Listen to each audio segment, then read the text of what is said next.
Well, Robbie, one of the things that I'm really excited about, and for the viewers to see the sauna, is that you literally can set this thing up, break it down in about a minute.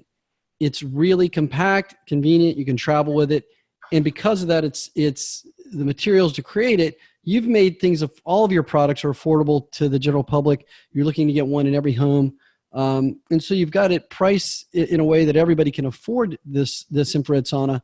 And because of that, a lot of people think, oh, well, I've seen, a big, box infrared sauna that costs $7,000.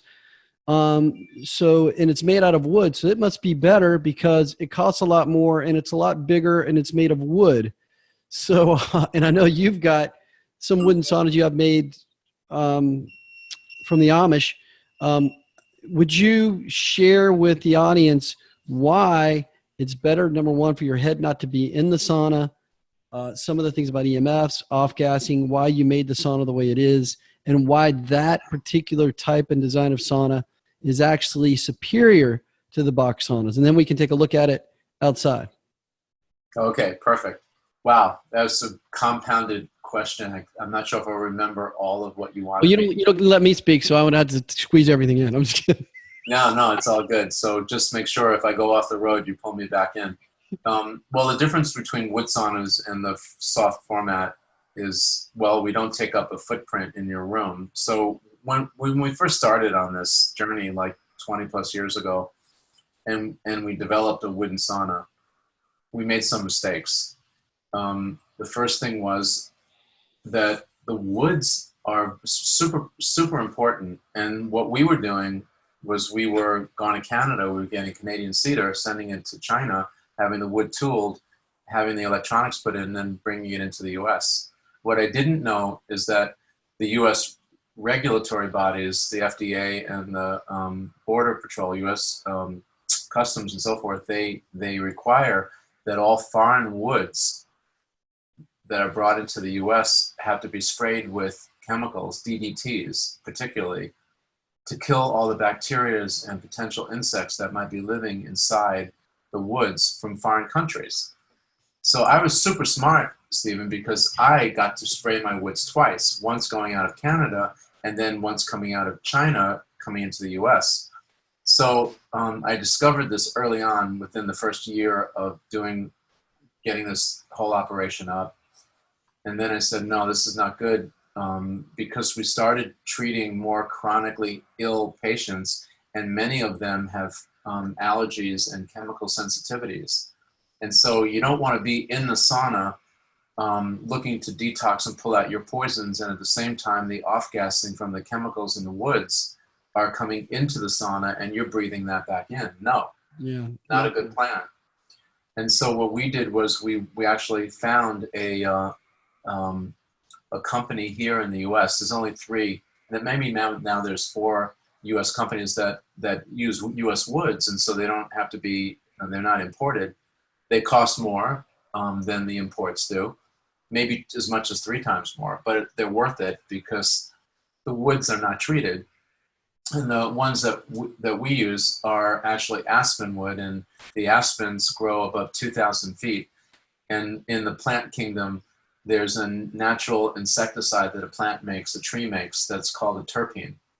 And so because the aspens live above in terms of the height, that many of the bacteria and insects that would normally kill a plant or a tree, they don't make the terpenes that the woods from lower altitudes actually make.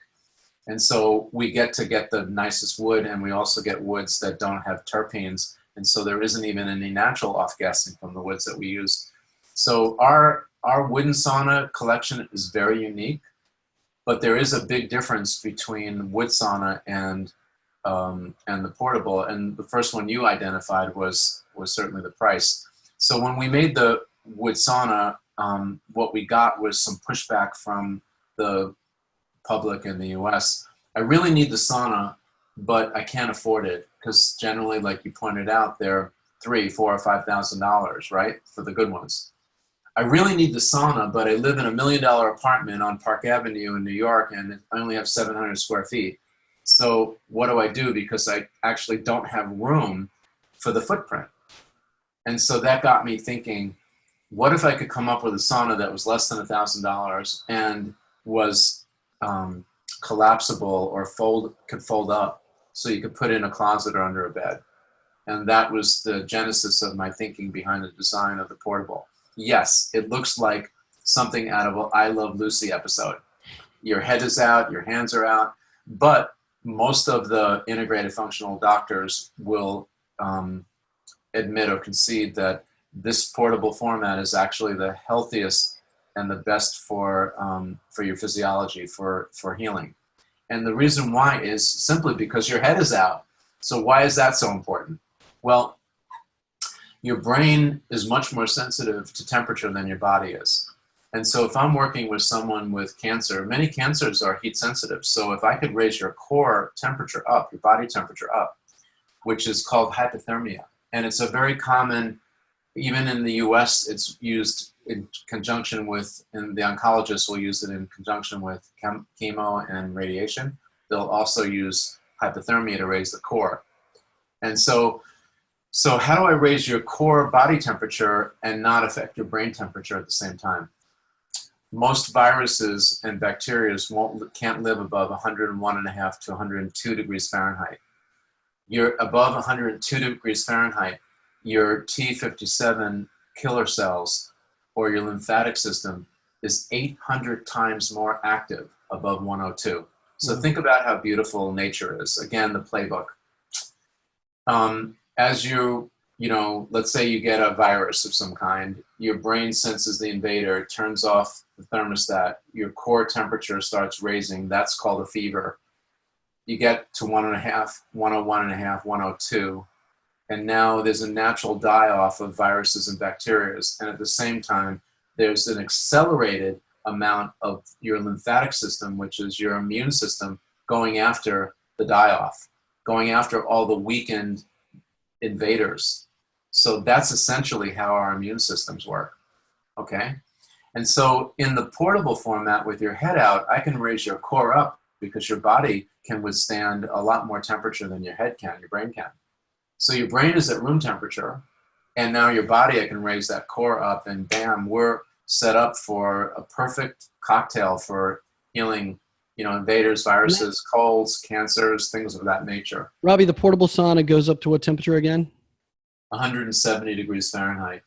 Most of the wooden ones won't get up to more than 140 or so. They hold the temperature better because they've got thicker walls, but we overcompensate. That's why our temperature goes. And also, it may take an hour for a wooden sauna to get up to 140, where our sauna will get up to 140 in 15 minutes or less. So these are all key differences, and I'll keep bouncing back and forth so the viewers really get a good feel for the information so that they can make the best choice. The wooden saunas are beautiful. Our wooden saunas are made by Amish wood craftsmen. They're probably the best in the world. But as beautiful as they are, there are restrictions. If I was going to raise my core, I couldn't do it as effectively in the wooden one.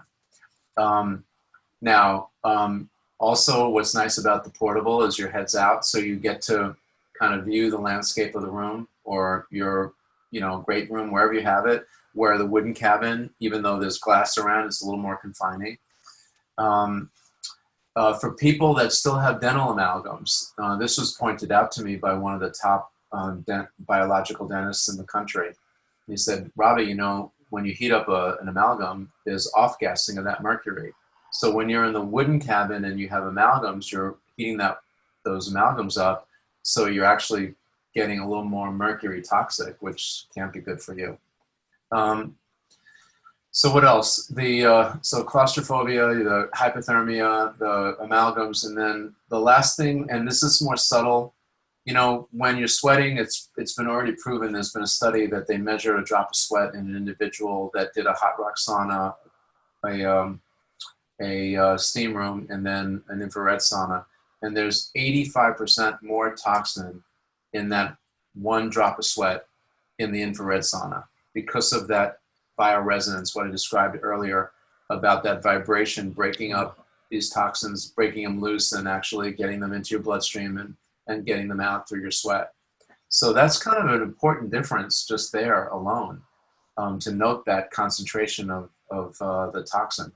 So now if you're in the wooden sauna, and we all pay attention to the big drops of sweat that come down, but what about the mist? In the mist are little droplets that you can hardly even see, but that's still in the air.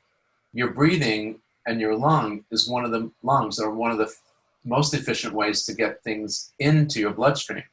So potentially, in those micro droplets of mist in the cabin, you actually could be breathing some of that toxin in that you're trying so hard to get out.